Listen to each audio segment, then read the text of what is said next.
Welcome to Stonewall Farm, Maine. We're Sam and Kim. Over the past 30 years, we have been busy raising our daughter and son and pursuing our careers, but something was missing. Now, at age 50, we decided to sell everything and move to the country to chase our dreams of raising our own food and living a simpler life. But simpler doesn't always mean easier. Join us as we bring this neglected homestead back to life. Now that we've had a killing frost here in Maine, it's time to dig up the carrots.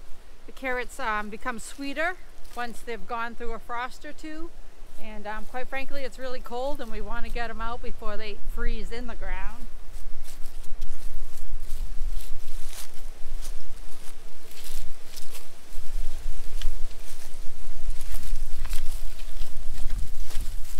I suspect they'd probably come up without doing this. I'm just a little cautious of breaking them. Oh yeah, sweet.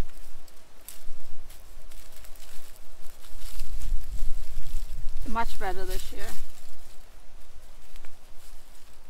Oh, okay. So we're gonna remember we have to go down one side at a time because there's two different varieties and we want to actually compare what we think. Those are monsters. Well, compared to last year, these are amazing. Oh, look at that. Something ate that one a little. Or just roof on Well, no, it's got a little bite out of it. little imperfection. Yeah, see, that's what I'm afraid of if I don't loosen it, the top.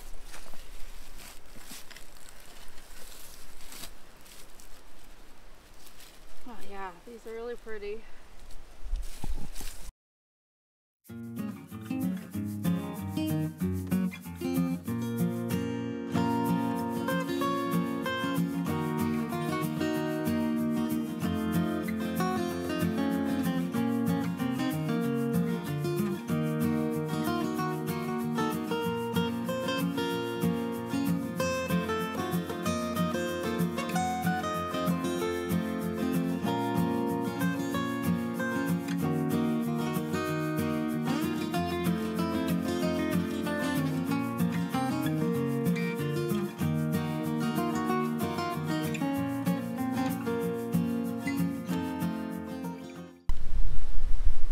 So are you happy with the harvest this year? Yeah, I'm really happy. What was that? I'm really happy. We already filled one bucket with our Bolero harvest. I'm going to keep on going. Bolero is a variety that is known for long storage. This year we're trying the bucket method for in our root cellar. Sam put some holes down the bottom just to allow for airflow and if any moisture needs to leave. Last year we tried big Rubbermaid type containers with mulched maple leaves in it and layered them, and we actually didn't really love that. There was a lot of moisture in there and they started to rot near the end of the season, but it wasn't very fun putting your hand in the leaves and not knowing what you were going to find. So we're hoping this method works better. Johnny's Select Seeds recommends it, so we're giving it a whirl. But so far we're pretty happy with this Bolero harvest.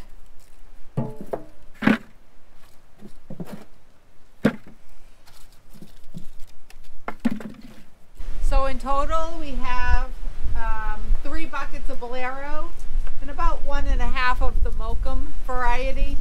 We also have a bucket's worth of first eats, which means they're slightly imperfect and we don't want to put them in with the storage crops. And the carrots we harvested from the kitchen garden as well. So all together we're really psyched. This is a lot of carrots for 2 people. We have all the carrots down in the root cellar now, so we're going to go down and grab some carrots, some beets, and some ground beef so we can make a root bolognese tonight.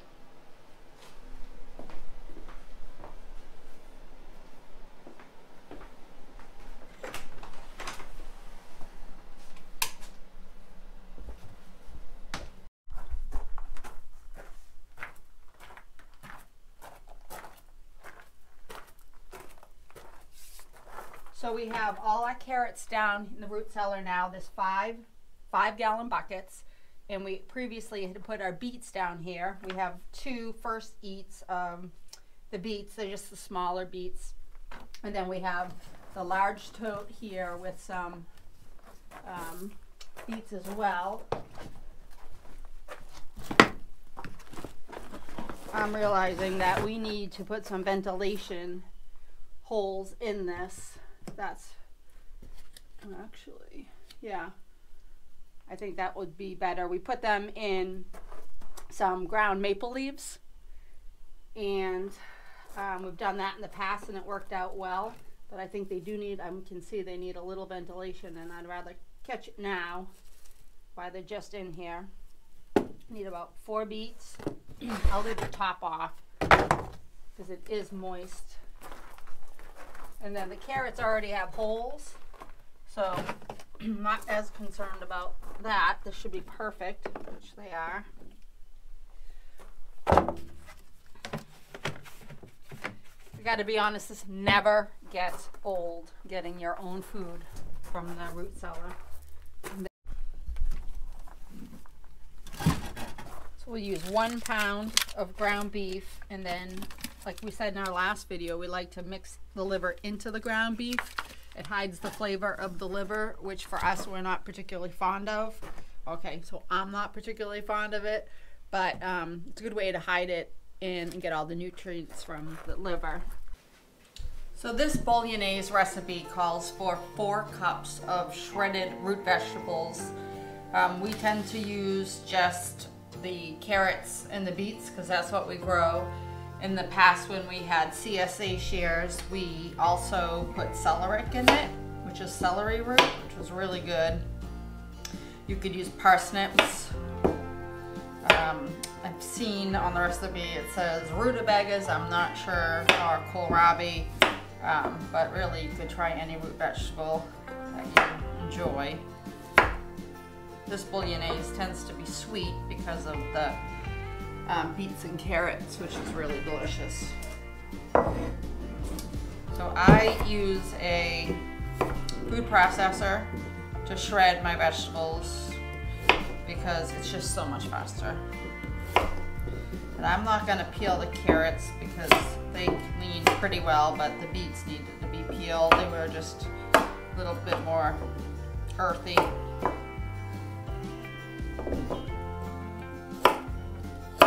This variety is the Bolero, so I'm excited to see how they taste. Raw, they're good.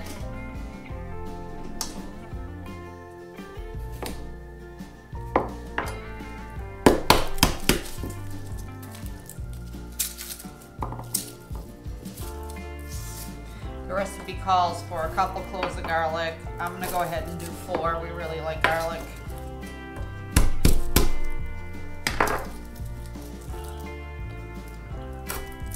I believe this variety of garlic is the magic.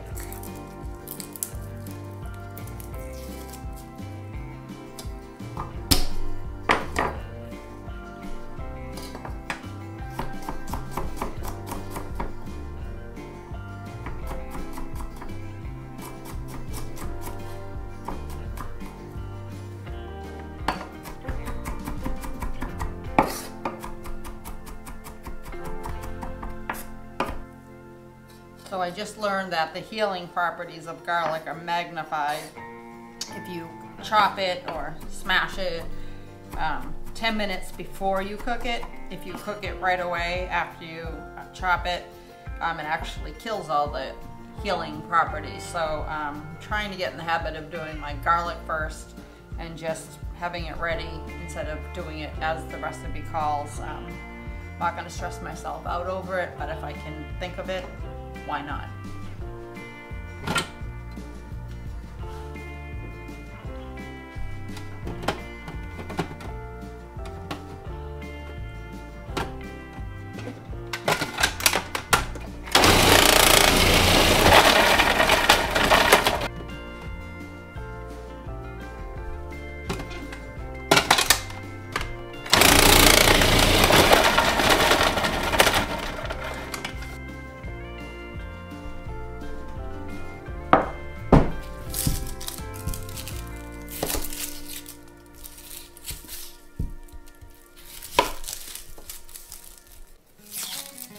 variety of onion is Alyssa Craig.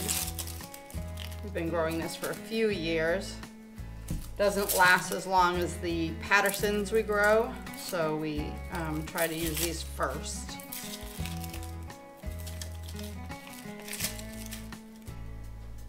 This bolognese calls for a medium-sized onion. I'm just using a large.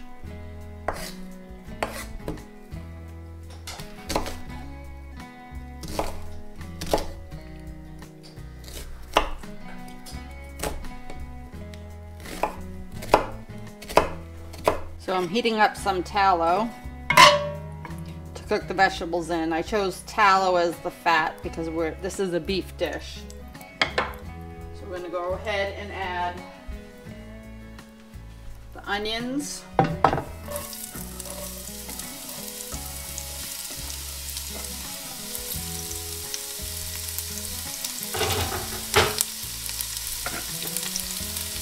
And I'm gonna salt them right away. Pretty generous amount. Pepper.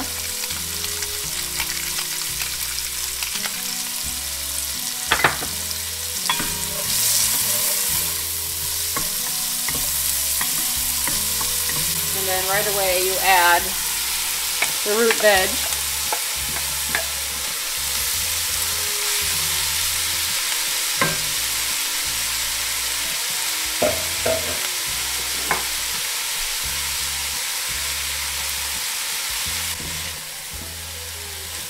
These are going to cook down for about 10 minutes. You want it to start to caramelize and really release the sugars in all these root vegetables. While that's cooking, I'll chop up the liver. So this is actually quite a bit of liver in proportion to beef. So I'm just going to use these strips. This is actually lamb liver. That's what we have. If you're not a liver fan, hiding it in ground beef, even hamburgers, is the best way to do it if you're trying to get in all the nutrients from the liver into your diet, which we always are.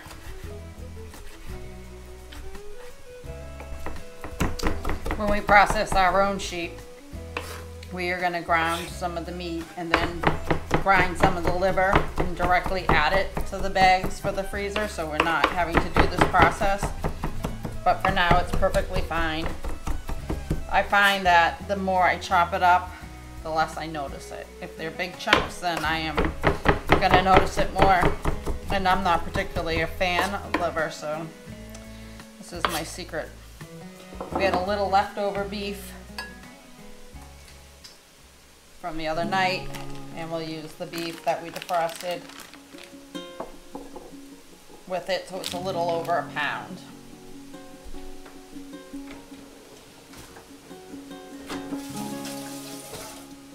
The recipe actually calls for 1.5 pounds, but between the extra beef and the liver, it's close enough.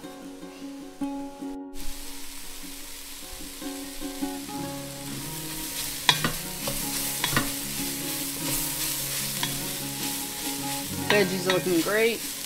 Not caramelized yet, so we'll keep on going. But they've reduced half in size.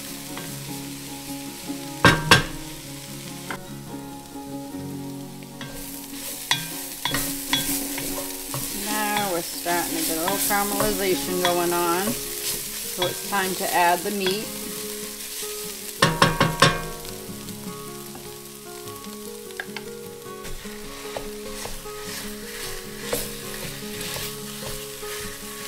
Going to brown the meat.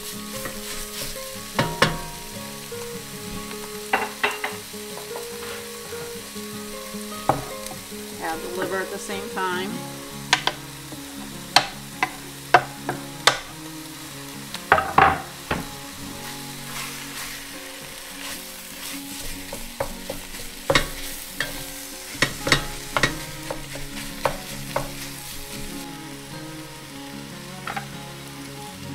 More salt and pepper, lots of seasoning as you go.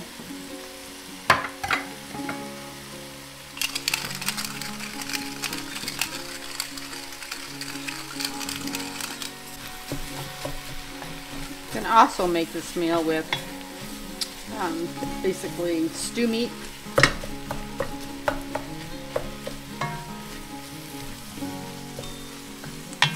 That would be delicious. We've always used ground. Prior to buying half a cow, we were only really buying ground just because it was more expensive. And we were often very nervous about paying $30 for a grass-fed steak and then making a mistake and cooking it so it was chewy. So we just always stuck with the ground, but now we have all the cuts and we're really having fun experimenting. So maybe we will try the bolognese with the stew meat another time. But honestly, this is so easy. The recipe does call for it to cook once you add all the ingredients for an hour. I'm not sure we ever have done that once we get to that stage because everything is cooked so well prior. But I'm sure it just gets more delicious as it melts down. I'm just going to give this a few more minutes until all the beef is browned up, which is challenging to tell with all this red beet, but the recipe says 10 minutes. It really doesn't take ground beef that long, but I'll give it a couple more. So while the beef is finishing up, I'm just going to start the water for the pasta. Smells great. Now we're going to go ahead and add tomato paste. The recipe says 4 tablespoons. I just use the whole jar. It's a really nice rich flavor to this. And then all that garlic.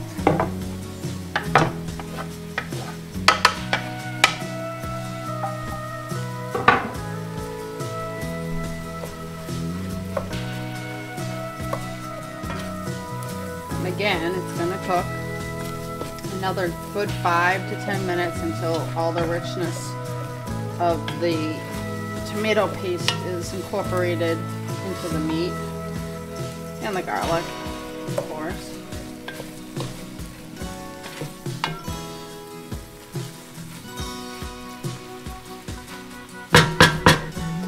Fun thing about growing things that you grow, cooking things that you grow, is that you're always trying to find new recipes that kind of use the same ingredients.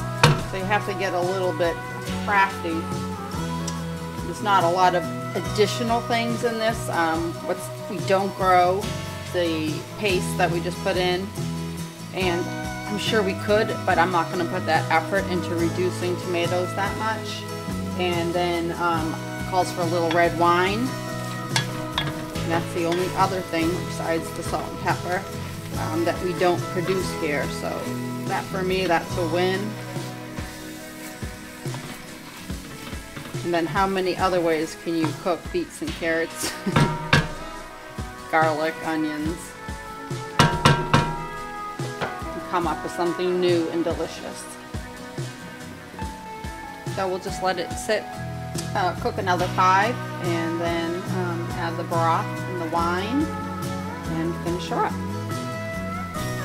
Okay, so now we're going to add the red wine so we can get all the nice bits off the bottom. Also 3/4 of a cup. Honestly, I don't measure.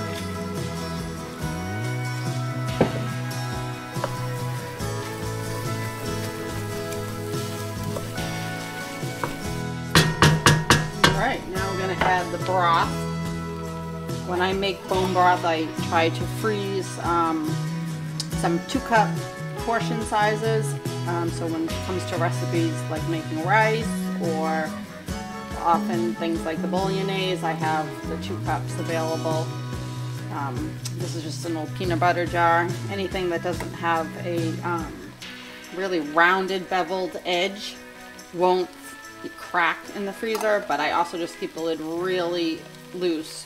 It's only filled up just so high. Leave it loose, and then once it's frozen, I'll tighten it on, but that way I don't get breakage on the glass. And I just take it out the morning of. and it comes out just fine.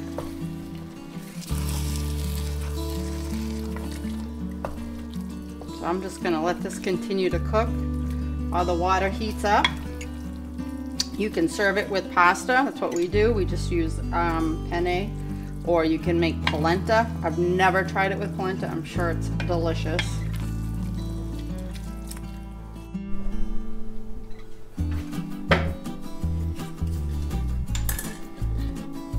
So I added the pasta to the water, and I'm just gonna add a little bit of cream, the sauce.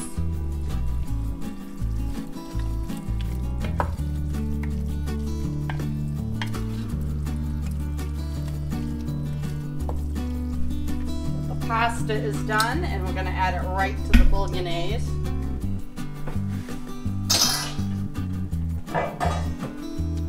Give that a good stir.